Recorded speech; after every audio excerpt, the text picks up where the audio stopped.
নমস্কার গুরুজি। হ্যাঁ, নমস্কার নিমাই। নিমাই, তুমি কোথা থেকে বলছো বলো এবং তোমার সম্পূর্ণ নাম বলো। আমি নিমাই ভক্ত, ইসলামপুর মিলনপল্লী থেকে বলছি। ঠিক আছে নিমাই। যে লক্ষ্মী নারায়ণটা আছে ওখানে দেখো তো, জয় কথাটা লেখা আছে নাকি? জয় জয় জয় জে ও ওয়াই এরকম কোন কথা লেখা আছে ওখানে? ব্যাস, একদম সঠিকভাবে ক্যালকুলেশন থেরাপি চলছে। ঠিক আছে, ঠিক আছে।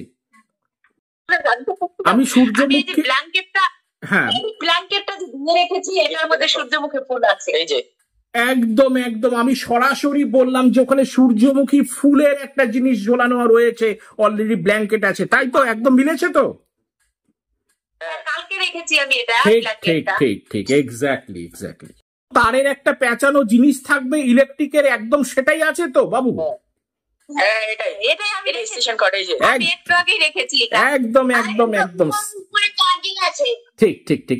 আজকে সরাসরি নিমাই এবং নিমাই স্ত্রীর সাথে অলরেডি অনলাইন কনসালটেন্সি হলো এবং তার ছেলেরা রয়েছে বা সন্তানরা রয়েছে। কেমন লাগলো? এবং তোমাদের যে দোকানটা বলেছিলাম যে একটা দোকান হয়ে যাবে এবং আকারে বড় আকারে, সেটা অলরেডি হলো তো? আজকে সুখবরটা আমি জানতেও পারলাম। আমাদের হয়েছে, খুবই ভালো লাগছে। একটু ফাইনালি আমি ভিডিওটা নিয়ে নিই যে আজকে আমাদের যে অনলাইন সার্ভিস হয়ে গেল, সরাসরি বলে দেওয়া হলো যে ঈশান কোণের দোকানের ওই জায়গায় বাথরুম রয়েছে, সেটাও মিলেছে তো? হ্যাঁ হ্যাঁ, তোমরা স্যাটিসফাই তো? হ্যাঁ। ঠিক।